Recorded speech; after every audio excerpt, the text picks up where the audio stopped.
Spike, this nice woman is from social services. Oh, right. Hey, Buffy's a great mom. She takes good care of her little sis. Like, when Dawn was hanging out too much in my crypt, Buffy put a right stop to it. I'm sorry, did you say... Crib. He said crib. You know kids today and they're bugging street slang.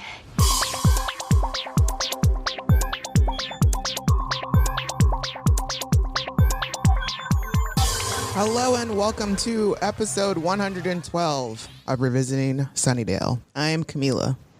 I'm Marcella. Let's get this party started. Woohoo! Okay. Got distracted with some stuff. All right. So let's see. Welcome. I guess I'm a little fuzzy today. I don't know what's going on, but this is episode 112. Please like our Facebook page, Revisiting Sunnydale. Follow us on Twitter at Back to Sunnydale, and also on Instagram, RVS_podcast. You can rate and review us on iTunes, Libsyn, and iHeartRadio, and Google Podcasts, and Player FM. You can also, subscribe and follow and all that stuff too. Yeah, do all that fun stuff. Just so you always know when a new episode pops up. So, yeah. How are you doing today, Marcella? I'm okay. It's day, who knows what, of 5,072. pandemic. Nothing changes. Nothing ever changes. Everything's the same. Yeah, absolutely. I feel like we're stuck in this endless day. Like It's the same day. Yep. Groundhog Day. It's just over and over and over and over again. And now to make it's all like last week it was super, super friggin' hot. And then we got a little break and now I think it's coming back again this weekend. It's like the double-edged sword. It's super hot, but the grass is not growing, so I don't have to mow the grass. But I have to water my plants 3 times a day. Then it rains. Now the damn grass has grown, and now I have to mow again. Yeah. So I don't know which one I hate more. It's like either way, you got to do some sort of yard work. Exactly. And yeah. All right. So, I mean, there's really nothing new to report these days. Unfortunately, Naya Rivera was not found alive. And so, RIP, and all the prayers and thoughts and all that stuff going out to her family and friends and loved ones. And just so scary, so sad. I need more information. What I saw, it was like the little boy, her son, who's like 4, said that I don't know what was happening, but she put him in the boat, and when he looked back, she was gone. So I don't know if there was they were just swimming and there was some troubles happening and she decided to put him back, or, if it was normal, and I don't know. I don't know what happened, but I'm so confused because there was like a sign on the dock that says no swimming. So why were you swimming? And why didn't you have your life jacket on? Right. There's so many things that could have prevented this from happening. Just, pointless. That poor baby. I know. I don't know how he's what he must be thinking or feeling right now. Well, and for the rest of his life, he's going to be the kid that was left by himself in a boat while his mom was perishing. People are going to ask him about it for the rest of his life. Yeah. Aren't you that kid? Right. That's his whole life now. Oh, well, if you see him out and about in the future, don't ask him about it. So don't ask how about him about that? It. Leave him be. Let him live his life. Let him work that out with his family and therapist. So that's our tip for today. Right. Don't ask him about it. So, it's like a lot of the digital platforms are now doing the watch parties. I think we talked about Hulu before, and then Netflix started it off, and now Amazon Prime is starting to do them. Interesting. But I don't know if everybody that's involved has to be an Amazon Prime member, or if it's just the host of the party needs to be. I would assume you have to. That's how the Hulu one worked. You can have it, but the other person has to be a subscriber to Hulu as well. Oh, okay. Yeah. So, and I think that's how the Netflix one works. So you have to be a subscriber, which is okay. Yeah. But that costs money. That's why the Facebook one seems to be, as long as you have a Facebook account. Right.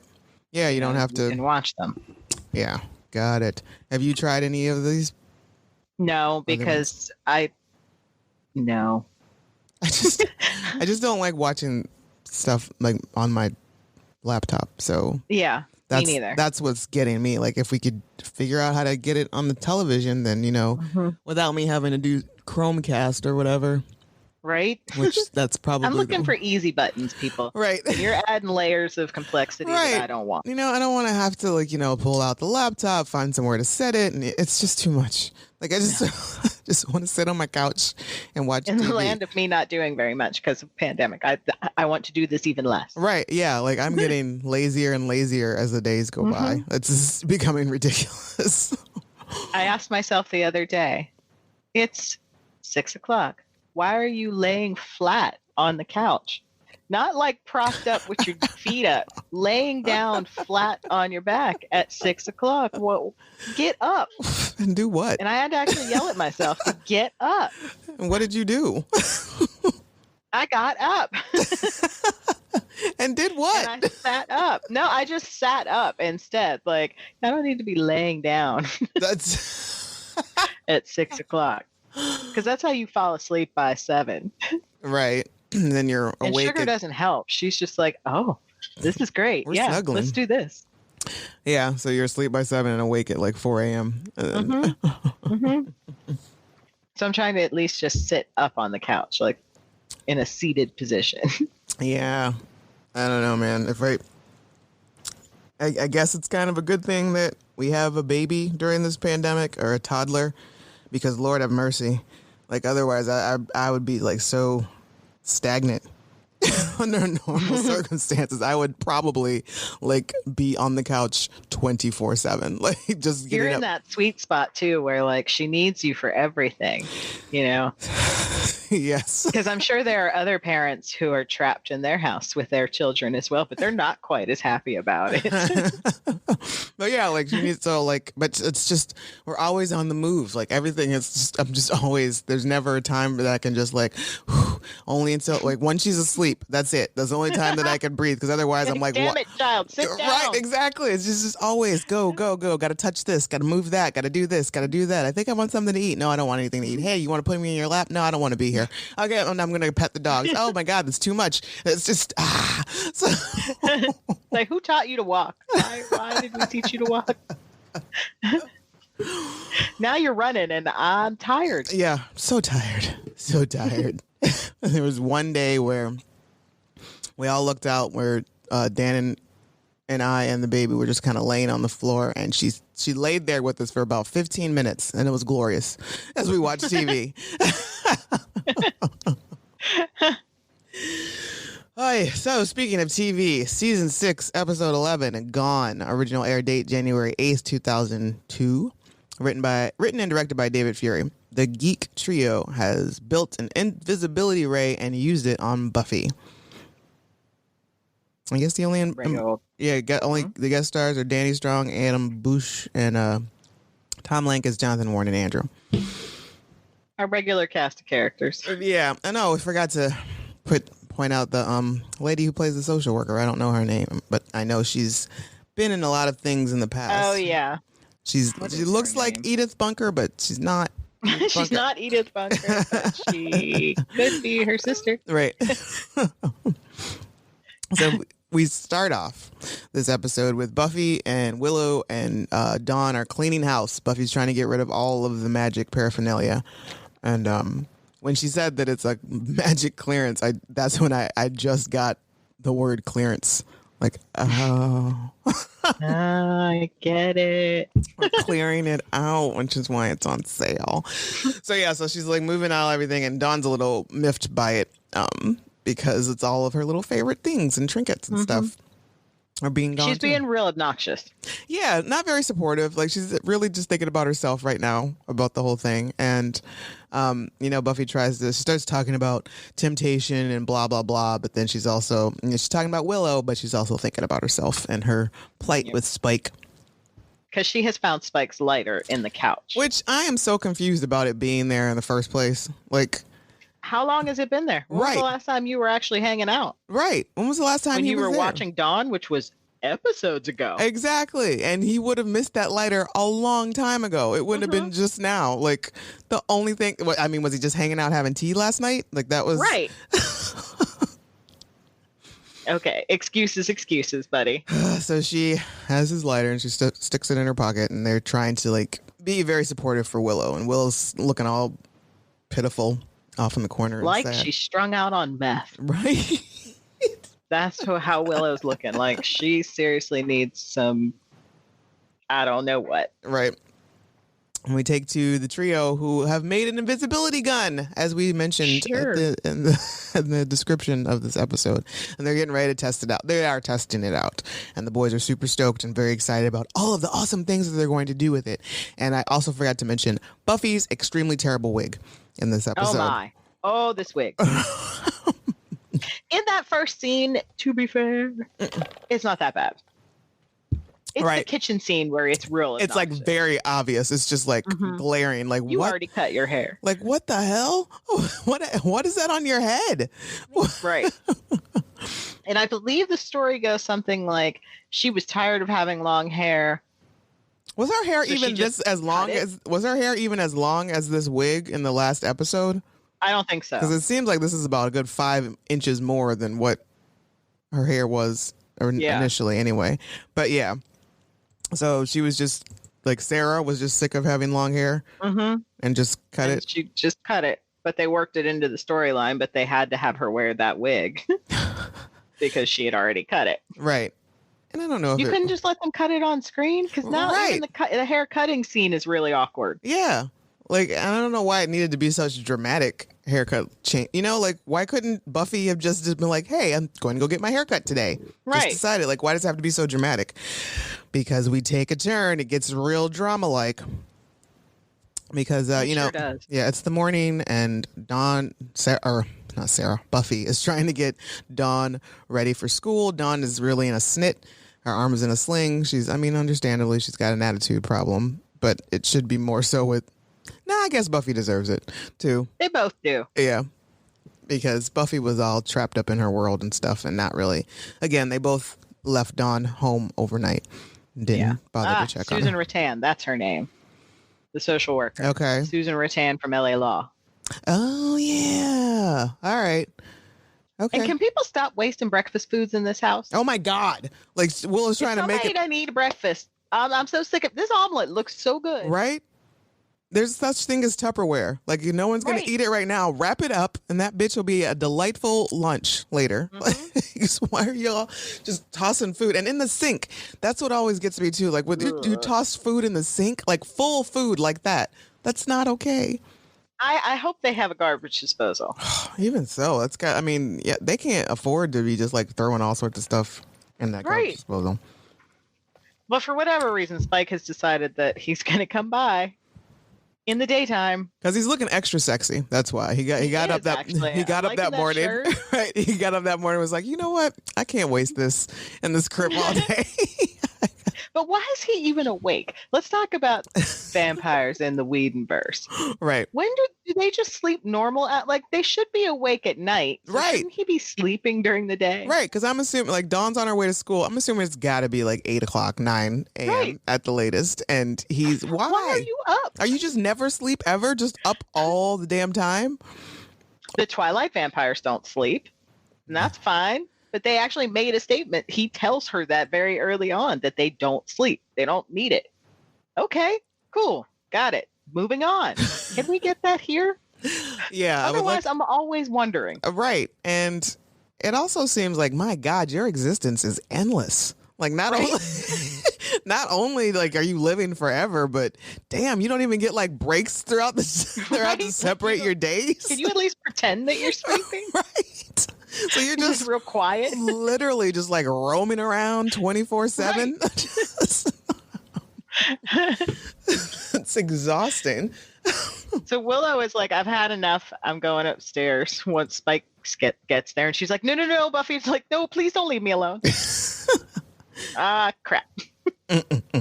So Spike gets all flirty with her and starts talking about, and this is just seems really forced because I don't think he's ever mentioned how much he loves her hair before, and he's like, no, he's only mentioned how much he hates her hair before. right, that's right. He told her she had stupid hair. Well, maybe that was, the whole like playground taunt is what that was. He really loves her hair. So he starts to call her Goldilocks. He's calling her all of the pet names, and then Goldilocks is what he settles on. And she's trying really hard to pretend like she doesn't like it. It's like he does take it a little too far. He digs his hand deep into her front pocket, and things get real sexy. Like I don't know if I think he's reaching a little somewhere south. Right, and then he just happens to find his lighter, but he doesn't get that until later. But he doesn't say anything. Like you see the look on his face. Like he was like, "Hey," like he gets a look on his face. She's trying to tell him no, and thankfully Xander interrupts. Right, because she might have ended up sprawled on that kitchen island. And yeah, that would have absolutely happened. And Spike looks real pissed, and he looks real good. Yeah, like he's just staring Xander down. And there's this look on his face, just like, because Xander's like saying, "Oh my God, you're still trying to mac on Buffy." And nobody, and this is your burn of the week. It is, it's so he says, "Good Godfrey Cambridge, Spike. You're still trying to mac on Buffy? Wake up already. Never gonna happen. Only a complete loser would ever hook up with you. Well, unless she was a simpleton like Harmony or a nutsack like Drusilla." And there's so much to unpack in the sentence in these sentences, because for one, Spike's stare down at him is amazing. He's just like, it's saying all of the things, just like, you twit, like you have no fucking idea like how many times I've already had this broad. And he's also saying, "Oh, do you hear this, Buffy? Your boy's calling you a simpleton or a nutsack." Right? And she's just like, "Okay, let's get Dawn off to school." The second thing to unpack there is the entire time I've known this episode, I thought Xander said, "Good God, free Cambridge." That's what I thought he had said this entire time, which I thought made more sense. I'm like, okay, that has something to do with Britain. I don't know why Xander would make that comment. Right. Okay. Like, sure. No, Godfrey Cambridge, which is the name of a comedian. Whole nother thing. So I found out this quote from one of the Buffy sites from Wikipedia, that Godfrey MacArthur Cambridge was an American stand-up comic and actor. Alongside Bill Cosby, Dick Gregory, and Nipsey Russell, he was acclaimed by Time magazine in 1965 as one of the country's foremost celebrated Negro comedians. So, one, I have never heard of Godfrey. I've I know who Bill, Dick, and Nipsey are. Absolutely. Right? So I don't know what happened. Like why? Like he just kind of fell in the cracks. Two, celebrated Negro comedians. Celebrated Negro, 1965. I guess that's what they would have. Okay. Sure. Three. Why does Xander know this? Why does Xander know him? Exactly. I don't. Well, and the other thing is, I don't get the reference. Like, I don't. Yeah, that's the other thing. Why him? Yeah, I don't understand. Like what? I mean, I guess we would have to do further investigation and find out what type of comedy. Right. Well, so Godfrey I watched the routine. Okay. It wasn't funny. I didn't think it was very. I'm going to post it to the group. Okay. You guys could tell me if you think it's funny. Maybe I don't get it.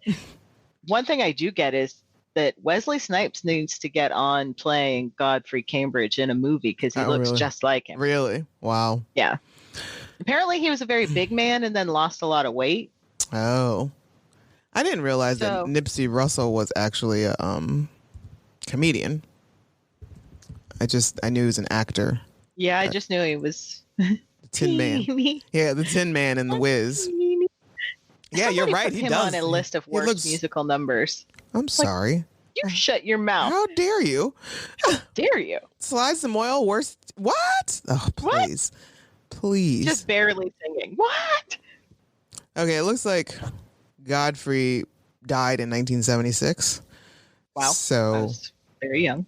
Yeah. Yeah, I was like several months old at the time, so that could be one of the reasons. You know, he didn't have a lot of time to like really get into his groove, I guess. I don't know. That's probably one of the reasons why I never heard of him. Mm-hmm. But yeah, he does look like Wesley Snipes, like a lot. But I still don't get the reference. I need someone in the Buffy universe to explain the reference. Yeah, I don't even know, man. Does he mac on girls? Yeah, I mean that's the only thing. And how? All right, I'm not trying to speak ill of the dead. All right, let's move. So Xander does cock block Spike, and Buffy's sort of lightweight relieved about it. she is. She really is. And she's telling Spike that he knows how to let himself out. And you see the look on Spike's face like, this is not over. Oh, no. No. I'm going to be right here.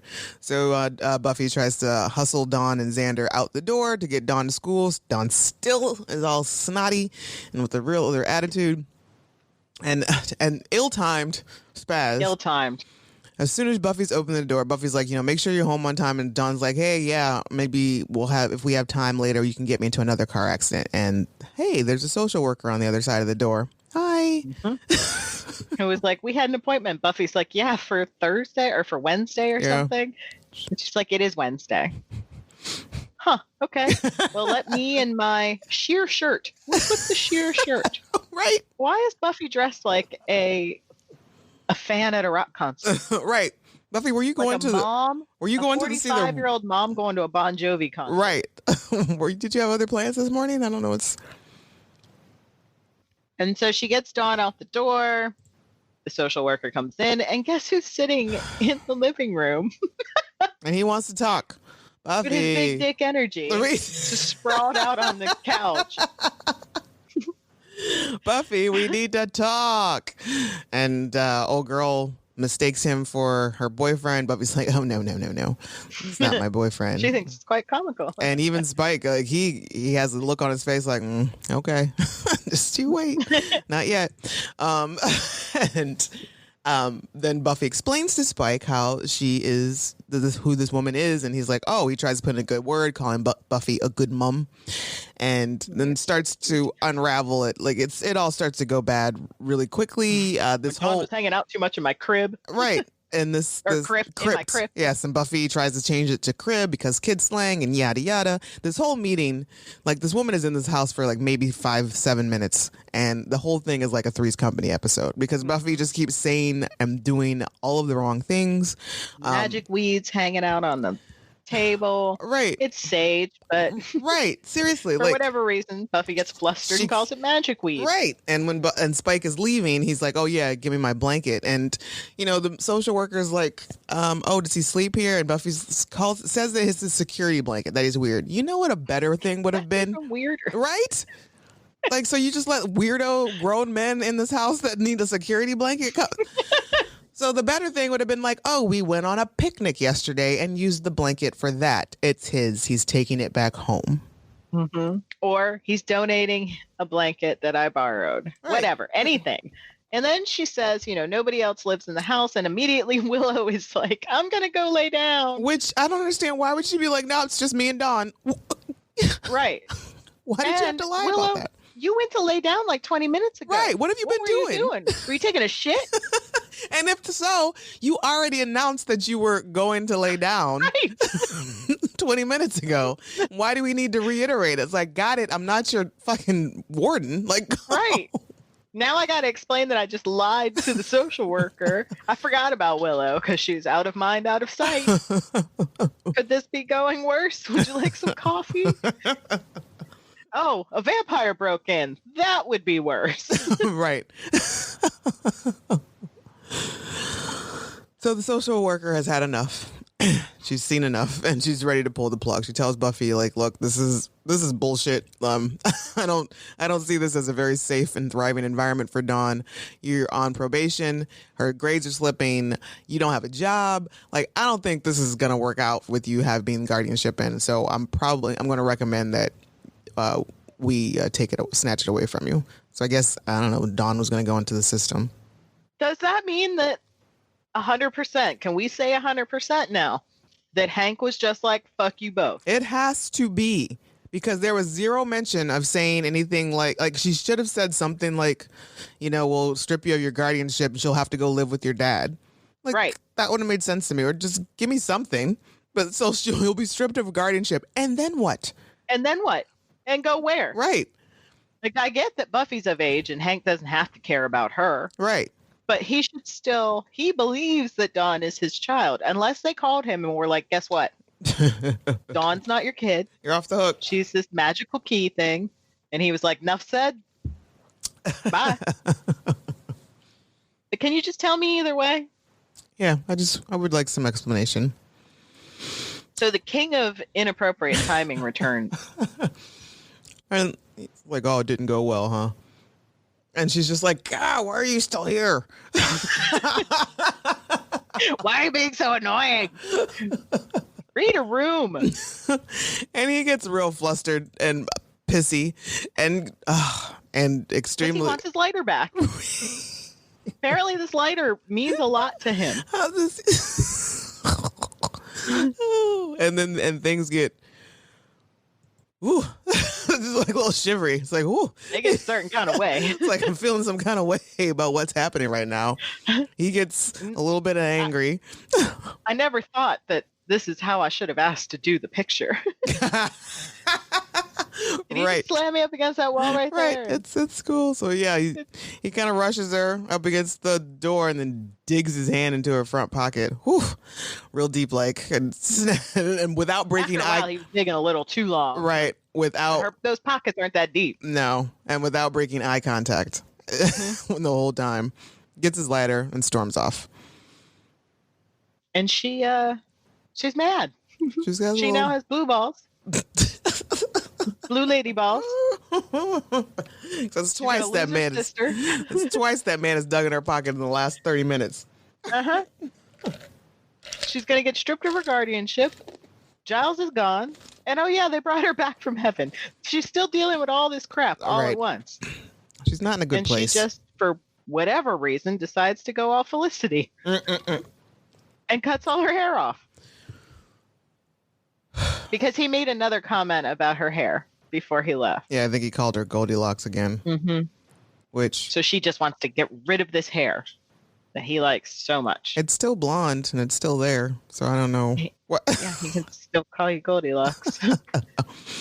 So she comes to her senses lightweight and goes to a professional to get this done. It's like, you're right, that was a little hasty. I'm going to have somebody fix this. And she just wants to look different. She Right. doesn't care what the stylist does. She just wants to look different. In the meantime, across the street, the trio of sexual deviants, basically. Yep. Like their big grand plans for this invisibility ray gun is to make themselves invisible so they can go spy on women in the locker rooms in like a gym or something. And that like, they're doing bikini waxes and stuff. Like, I'm fairly certain Andrew and Jonathan would have passed out. That's even worse. That it's not a gym. It's a spa. Yeah, it's a so gross. spa. They're disgusting. So they see Buffy coming out of the stylist. They needed and to her been hair brought is up on super charges a long time ago about many other things. cute. Yes. Oh God. And the idiots decide that they're so scared they need to be invisible right away because Buffy's coming. Or and they could've- fight over the gun. They could have just left. Just leave. Like- Or just, I don't know, go back in the alley. Right. Like seriously. She wasn't looking at you anyway. Right. And she was on her way gone. Like she wasn't hanging out. She would Right. have been gone in like 5-10 minutes. But instead they hit her with the invisibility ray. Oopsies. Whoops. And now she's invisible. And this kicks off some of the most comedic scenes in the history of this show. It's also I don't know if Sarah had something else to do. why this exists. Or Yeah, like why, I mean, I'm assuming she just dubbed most of her lines, so she Right. wasn't actually on set. Right. And it's all very,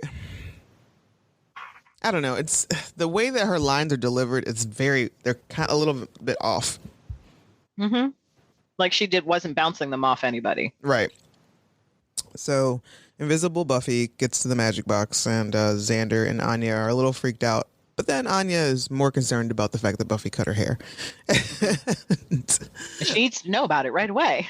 Which is very cute and it makes sense to me. Oh my God, you cut your hair? And she tells her right above the shoulders, and oh my God, that sounds adorable. So they're all And going. Buffy picks up those balls that look like eyeballs. Yeah. She's making very stupid jokes and kind of standing next to Anya with these balls. Yeah, like really stupid jokes. And I don't know if this is just supposed to be indicative of the fact that because now that she's invisible, she feels freer. Because this is stuff like she says and does things that Buffy doesn't normally do. And so the way like at some point later on, she's like even mimics James or Spike's accent. I was like, I don't think she's ever done that. And then And she picks up a skull and she's Sadite. Yeah, which It's like she's high. I don't know what's wrong with her, but she's enjoying the freedom for sure. right. So Anya and Xander decide that they need to look into this and figure out what's going on. And Buffy's like, yeah, I'm going to go have some fun. So she goes off and decides to go pranking. Yep. That's her. And she makes a joke about how she's going to go clear her head. Yeah. So in the meantime, though, like Xander and Anya seem to think that this might be a magical mistake and think Willow has something to do with it. Which is rude. It's rude. So Xander goes off and just like basically with the accusations right off the bat, and Willow's so fucking strung out right now. She's like drinking bottles of water and sweating and breathing awkwardly and yeesh. Drinking Fiji water. That's expensive.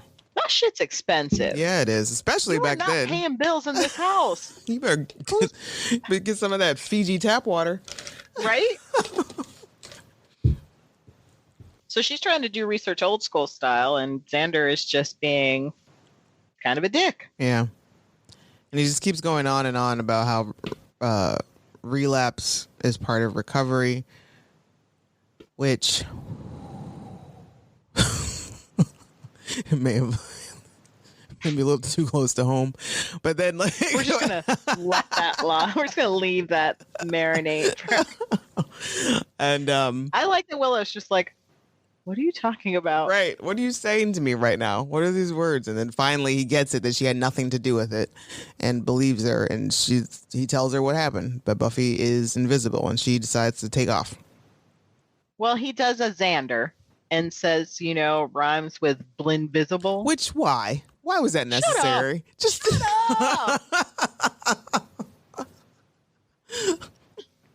And then he continues to use it.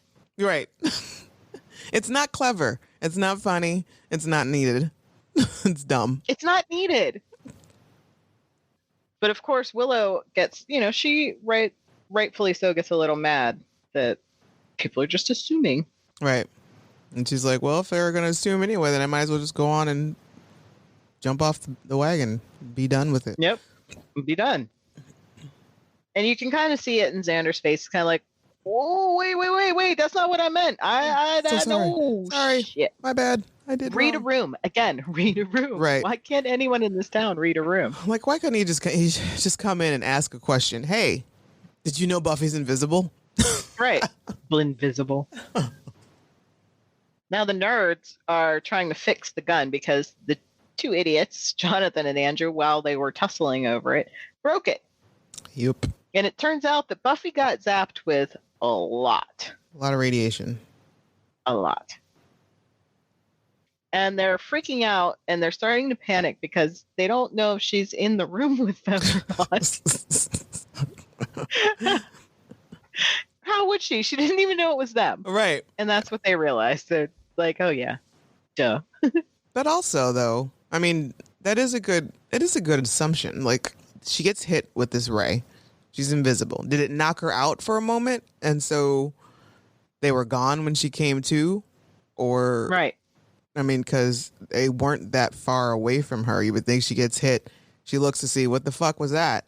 And it's them. Three doofuses. Standing there. Right. And when did she realize she was invisible? Did she immediately, like when you're Right. invisible, can you tell you're invisible or do you just see yourself? Right. So many questions. But Buffy's decided that instead of doing good things with her pranking, with her invisibility, she's just going to go pranking. Fucking around with She people in steals their the lady's hat. tells her that her wardrobe is terrible, basically. Studded cap. I mean, which, Was a pretty bad cap. is fair. That was...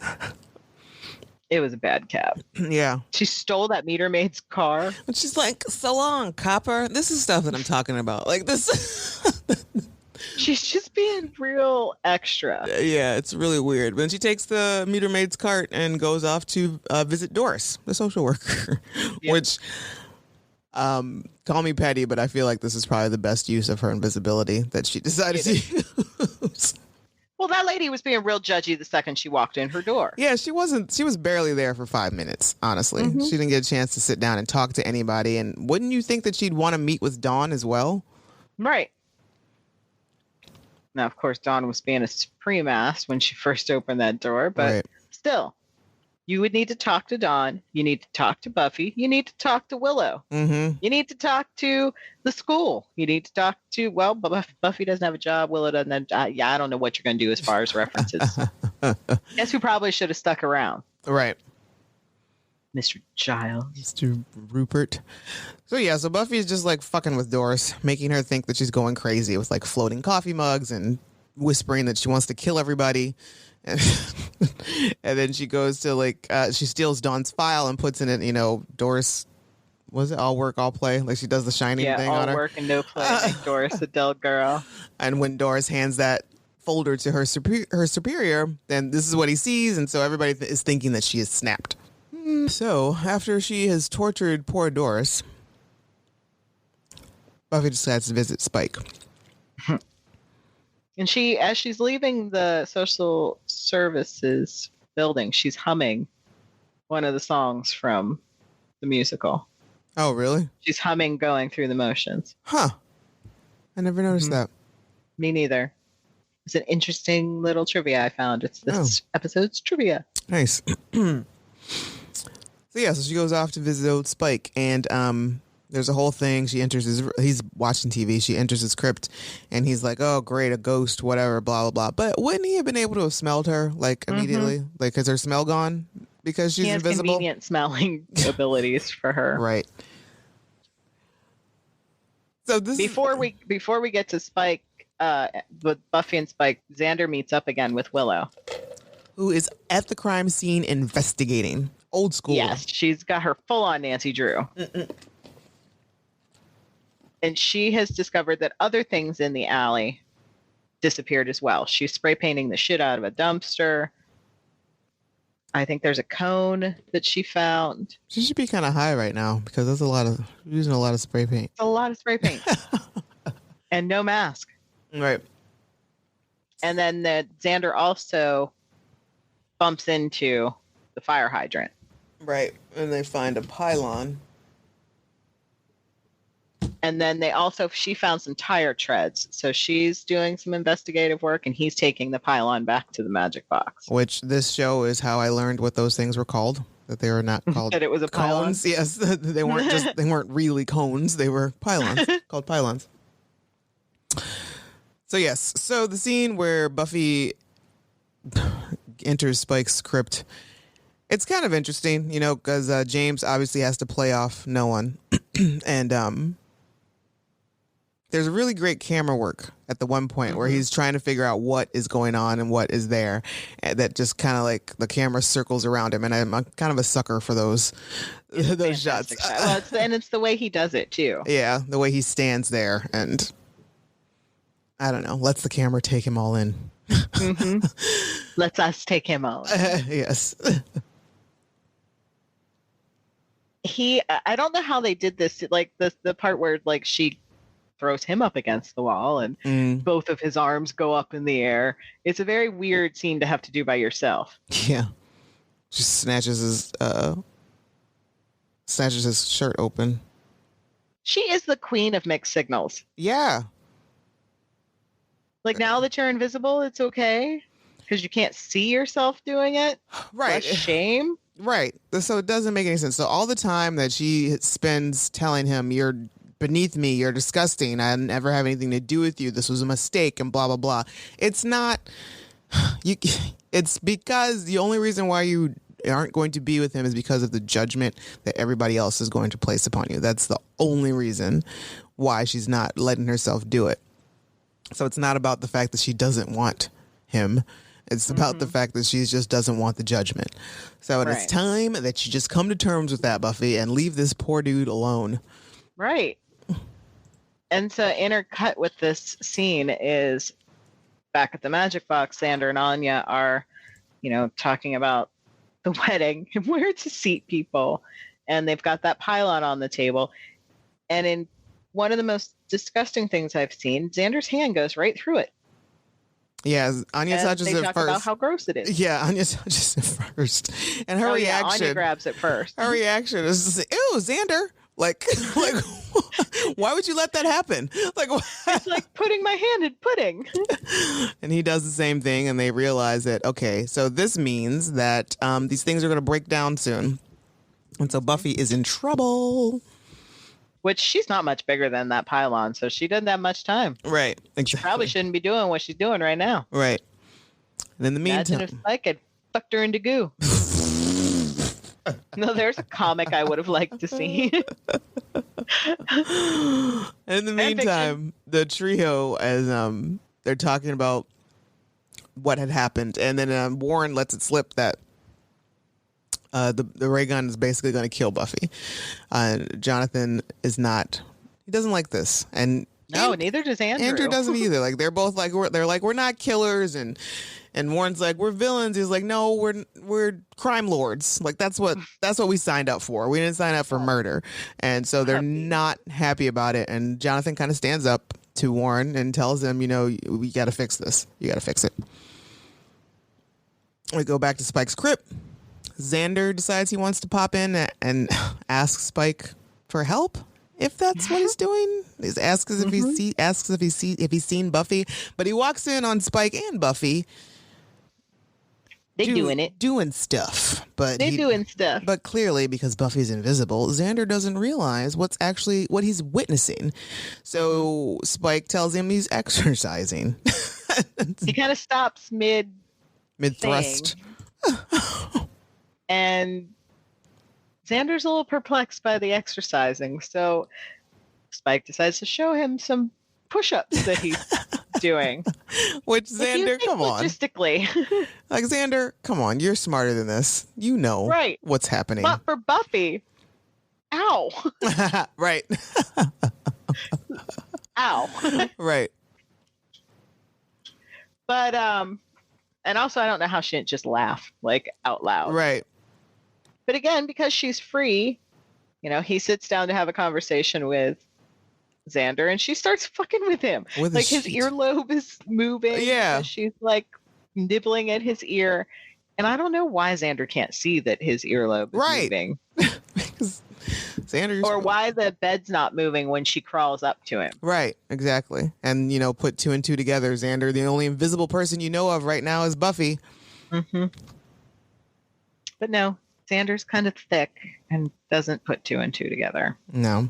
And do vamps actually have to exercise? Like, if he doesn't have to sleep, I don't think he has to exercise. But he talks about how the teeth get yellow from smoking, so I don't understand their physiology. I don't get it. So Xander finally leaves, and Buffy and Spike kind of have at it. Spike is basically, he's hip to her game. He's like, you know what, as long as you can't see you, then doing this, then this is all you want. This is how you want it, and I'm not here for it. So he's like, she's going through her things, talking about how she just wants to be free of this life, and they're going back and forth. Yeah, and he's talking about free of life. That means like you want to be dead, right? That means that's called something else. And can we talk about the cocksock? This is a lot of skin, Mr. Marsters. So much. So much skin. So fit. So fit. He was really, really... I feel like this was when he did that photo shoot of him actually working out. Yeah. Like, there is zero body fat on that man at this point. Right? Like, he and we see quite a lot. Lived in the gym. Like, And I'm surprised this is a David Fury and not a Marty Noxon. I feel like Marty was always like, let's get James a little less clothes. Right. So yeah, so Buffy is just like, she's taking full advantage of this invisibility because she's free of rules, free of reports, free of life, sort of. I mean, just because people can't see you doesn't mean you don't have these responsibilities still, Buffy. Right. But Spike is, he's seriously, like, he is conflicted. He doesn't feel right about it. But then she does something to try to make him feel a little more right about it. Yep. He's like, hey, that's cheating. It's cheating. And I guess he didn't throw her out right away. Right. Willow's at the E-Pump.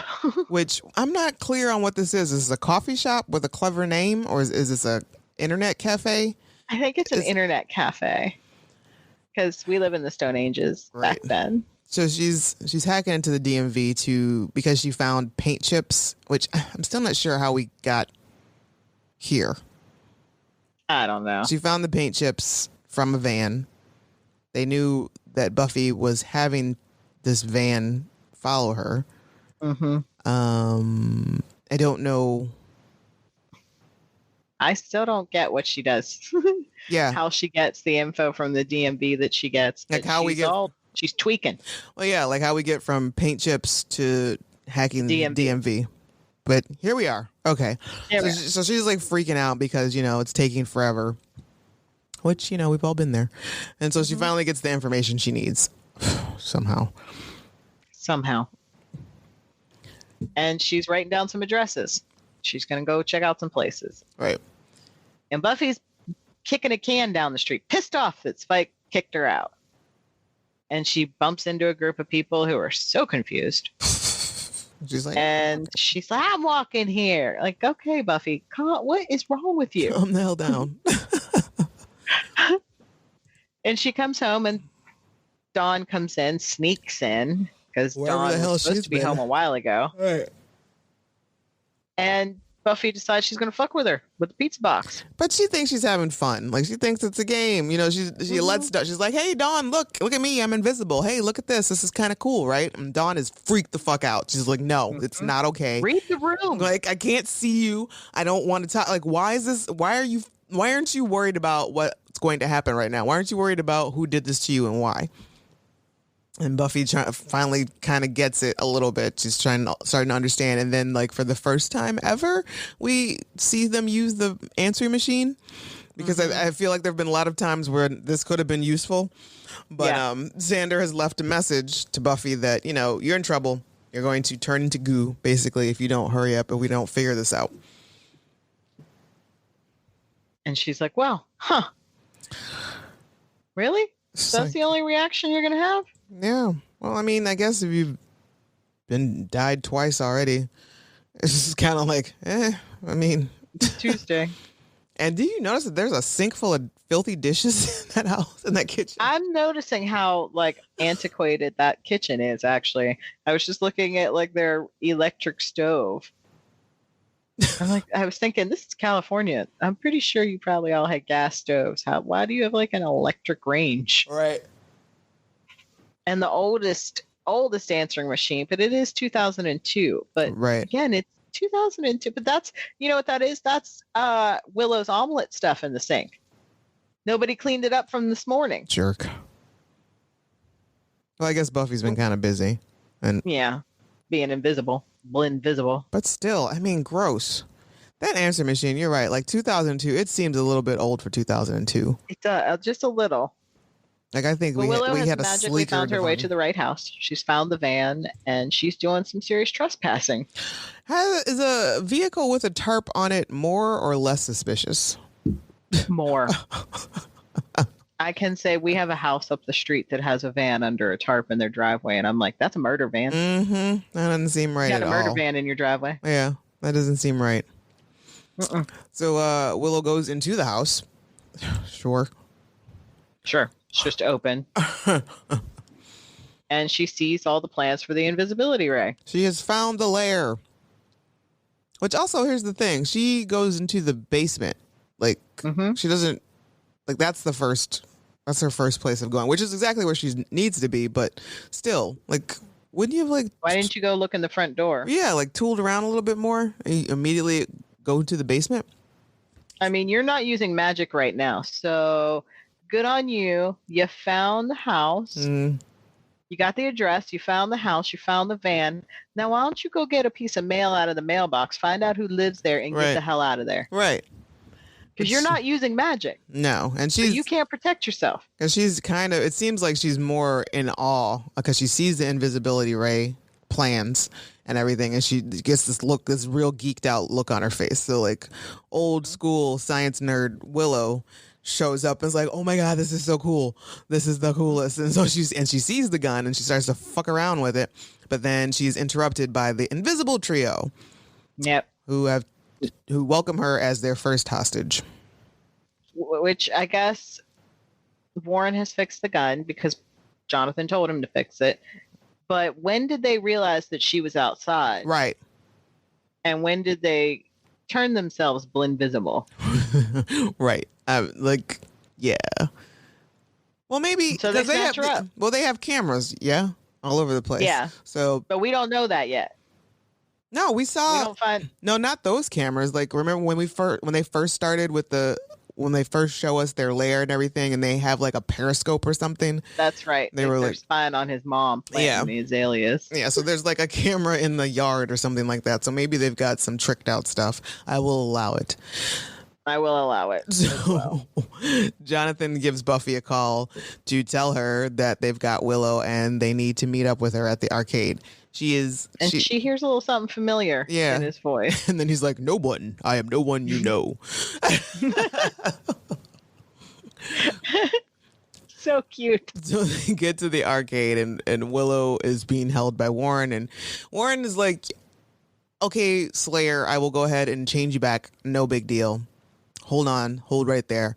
We'll get this done." And Willow notices that the settings on the ray gun are not accurate, and he is trying to kill her. He is not being honest with his intentions. She lets him know. He's like, mind your own business. Yeah. And it's at this moment you can tell that he is a little more evil than Right, Jonathan and Andrew, right. who are off playing Mortal Kombat. And he has to remind them to come over and do crime. And again, there's more plays of whenever Jonathan speaks, like, "Who is that?" And again, Jonathan's like, "No one you know." Right. And of course, Willow saves the day and tells Buffy that he's trying to kill her. Right. And I like the fight that breaks out because as a Slayer, so one thing we learn here is that obviously she can't see them either. So Right. invisibles can't see each other. Right. So she uses their voices to figure out where they are, and she starts pummeling them with air hockey equipment because they're dumb enough to speak, and she can figure out where they are. Right. Also, And so- it's probably like, I'm sure the execs loved this because this is the cheapest fight scene they've ever had to film. Yep. It was just a lot of practical effects with some strings. Not even like just like honestly, like quick camera movements. Now I wonder how much they spent on the invisibility ray, Right. because Willow gets the gun and she turns the settings back and she makes everyone visible again. And right away, they're like, "Warren, Jonathan, Who are you? who are you?" Poor Andrew has been thrown into a video game. He's on top of the pinball machine. I think he gets hurt the most. Right. That had to have hurt. It had to have. He had to have a couple cuts in his bum. Mm-hmm. And this is where we have to see this scene on every previously on Buffy for like the next 5 episodes. You guys have banded together to be what? Pains in my ass? Right, which I love that. And then she knows they're like, "Your nemesis. Nemesis. They can't quite. They The can't figure plural out what of the plural nemesis, of right. nemesis is. Which I'm not sure either. She learns it from in the conversations with dead people. The guy that ends up on Angel, Oh, that's right. he actually tells her what it is That's right. in that episode. So Jonathan drops a smoke bomb and they all run off and disappear. And then Buffy's look of disappointment is so funny. yeah. She's like, there goes my arch nemesis. And then like the fucking 2-bit security guard shows up. Is there a problem here? Dude, where have you been? Right? Thanks, Rusty. So Willow, is she just going to keep this invisibility ray? Probably. And I don't think we ever mention it again, do we? Nope. You know what would have been good in some fights? Yeah, an invisibility ray. Mm-hmm. But no. They have a that's cute little chat on the curb. That's right. I forgot that when they do the smoke bomb and try to leave the door, they try to leave out the back door. It's locked. Everything with them is so embarrassing. It's just one failure after another. All right. I do like how this episode and the very next episode, there's a lot of Buffy Willow bonding. Mm-hmm. You know, Willow saves Buffy in this episode, or Buffy saves Willow, I guess, and then Willow saves Buffy, and then in the next episode, Willow is saving Buffy yet again. It's really pal building, and they haven't had that one-on-one hang time Right. this entire season. It helps to remind us as the audience as to why they keep throwing around the terms best friends. Because for the longest time, it's like, do you even really know each other? Right. Do you even like each other anymore? Right. Because, I mean, when was the last time you guys just sat down and talked?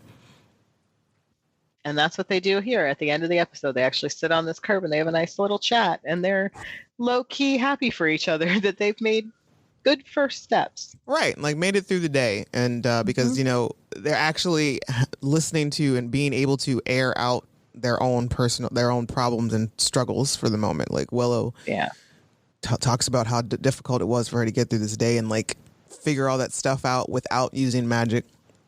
Buffy hears her and, you know, listens and then flips on to her side to tell her tale of how, you know, she fucked things up with Dawn, like made her scared and stuff that she needs to undo, like all the stuff that she did today in her invisibility. Conveniently leaving out the most important part. Yeah. If she had confided in anybody about Spike prior to when she confides in Tara, things may not have gotten to the point they did with him. Right. By the time she does tell Tara. Right. But no, she's shame. She's Cersei Lannister. Shame. Shame. Which, I mean, you've done a lot worse in your life, Buffy. Right? This doesn't seem to be that shameful as to where you can't. I mean, I'm not saying you wear an honor badge about it, but dang, like you just can't sit and tell your friend, look, I've been boning Spike and I need help not doing that. I need help. Not gonna lie, I like it. Right? I like it a lot. It's tough. It's really tough. Like the man, he knows what to do. He lets her be free. Right. But that's it. They're yay. They end it with a yay for us. Which, yeah, it's all about celebrating the small victories, guys. Just like, you know, that's what I'm going to go for with the moral of the story. Like, celebrate your small victories. Because they just managed to get through the day, each of them, and without any sort of, like, nothing traumatic really happened. So nobody died. Right. So, yes. Way to go, ladies. Way to go. Yeah.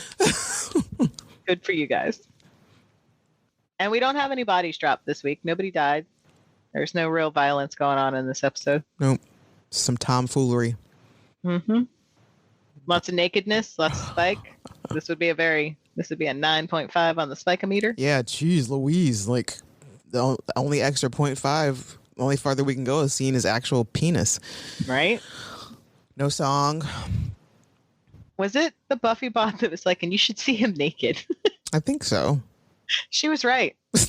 Yeah, it's right. quite a sight. I get it. Absolutely. You can lose all sense of all senses of everything, any sort of sensibility about you. It's like gone out the window. I don't know what I'm doing anymore. Did you see? He's naked. It's Yeah, I cannot be blamed for. Do you see I it? mean, look at you him. See the V? The Look V. at him. Come on. Look at those arms when he's pushed. Yes, man. I can't. I need somebody to lock me down for like a couple days or like 48 hours. Maybe I can go ahead and get him out of my system at that point. But dude, I can't be left to my own devices. This isn't fair. He's not playing fair. It does pass the Bechdel test because it's all about Buster. Yep. And our random trivia was that Buffy whistles going through the motions as she leaves the social services building. Which totally cute. I appreciate that. All right, so let us know what you thought about Gone. You can record an MP3 file less than 2 minutes and email it to revisitingsunnydale@gmail.com. We'll probably play it on the air. It'd be nice to get some this time around. We haven't had any in a while, so it would be great, especially during this pandemic era, to touch bases with a lot of you out there, especially the new. That sounded dirty. It sounded real dirty. Let's rephrase. Let's rephrase. It'll be nice to hear from you all and to get your opinions and to share them on the air, and especially the new folks that have come aboard. And it doesn't have to be just this episode. Like any Buffy episodes, just give us your thoughts. We want to hear them. Yep. Next episode, Double Meat Palace, which it's ew, but it's got some good Spike moments. It does have some good Spike moments. It does have some good Spike moments. On a whole, it's filler. It's a total filler episode. Right.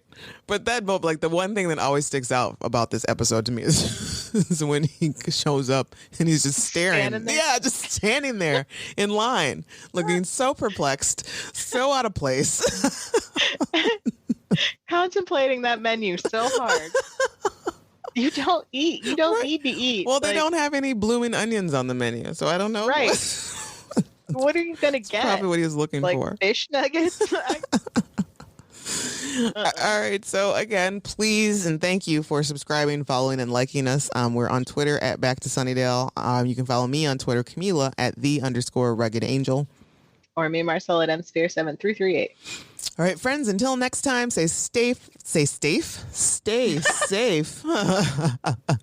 healthy, keep your hands washed, stay sane.